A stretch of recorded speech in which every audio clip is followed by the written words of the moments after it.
Steam has had enough. They're done sitting there at the headquarters waiting for Nintendo to do something about the Switch Pro. They saw the Switch OLED announcement and they were like, this is it. We're done.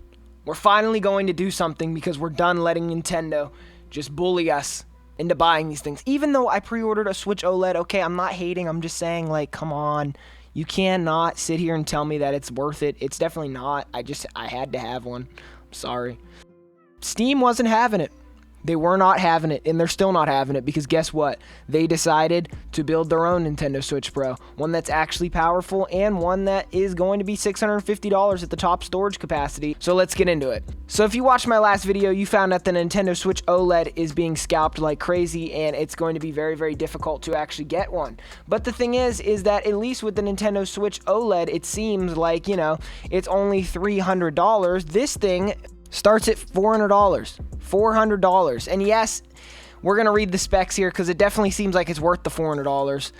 All this information that I'm bringing you in this video came from engadget.com or Engadget. I never know how to pronounce it. But so yeah, all this came from them, everybody. I got to give them credit. I will have a link in the description of this video if you want to check out their article they wrote about it where I'm getting all this information from.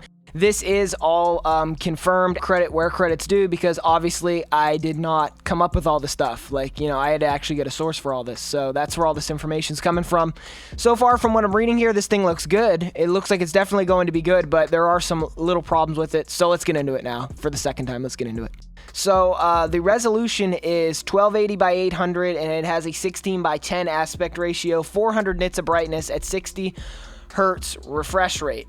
Okay, next, Valve teamed up with AMD on the hardware. The Steam Deck has a custom chipset that features a 2.4 to 3.5 gigahertz processor and a 1.0 to 1.6 gigahertz GPU with 8 RDNA 2 compute units. Valve claims that its Zen 2 RDNA 2 powerhouse that's capable of running the majority of games, and I quote, in a very efficient power envelope. So basically, everybody, this thing's going to also have 16 gigabytes of RAM and up to 512 gigabytes of NVMe internal storage, which you can expand with a micro SD card. The battery life is literally 2 hours, and the Redbox switches is 9 hours for some games. So I'm not so sure about all that. The Steam Deck will also support a variety of Bluetooth and USB-C peripherals. You can plug in a powered USB-C hub to multiple devices at once. You can connect a system to an external display and play games up to 8K at 60 Hz and 4K at 120. How is this going to happen? How is some little handheld going to be able to support resolutions up to 4K at 120 Hz? Unless we're talking about some little indie game. I just think this is completely misleading and everything else. The top spec model is literally going to cost $650. But I have to applaud it in some areas. I have to give it some credit here. It seems like it's going to be a better deal than the Nintendo Switch OLED is, for sure, like without a doubt. It seems like it's going to offer you a lot of performance for that $400. For that $50 more, you're getting way better performance here. You're going to be able to play a ton more games.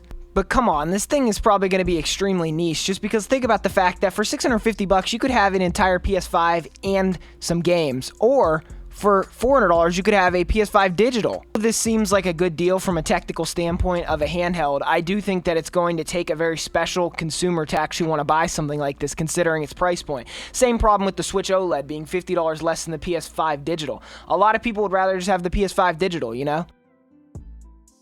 But there are going to be people who do want this. I'm definitely going to look into it. I'm not going to say for sure I'm going to buy it, but I am going to look into it.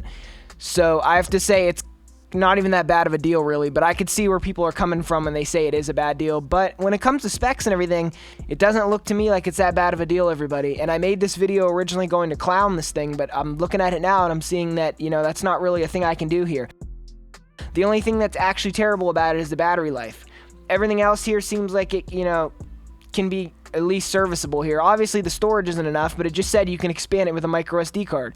So I'm running out of areas to criticize this thing for it. I have to say, between this and the Switch OLED, if I had to choose just one, I think I'm going with this, everybody. I really think I am. I want to clarify that I'm still not 100% sold on it, and there's still a chance I'm not going to buy one, but under the same token, if I had to just choose one and I didn't own a gaming PC or anything else, which I do, I think I would definitely buy this thing over the Switch OLED. Just think about Steam's library versus Nintendo's library. Even though Nintendo has a bunch of first-party exclusives and everything, it does seem like it's going to be very, very nice to have all those Steam games from tens of years put on your console. I mean, that is definitely going to give them some sort of an advantage there. But anyways, thank you so much for watching this video. I really am interested in this thing. I think the people over at Valve and Steam did a great job on everything with this thing except for the battery life. That seems to be the only problem for me. And if they can get that battery life up a little bit, I think that this console will become a much more attractive piece of machinery. Anyways, thank you so much for watching. Jimmy out of here.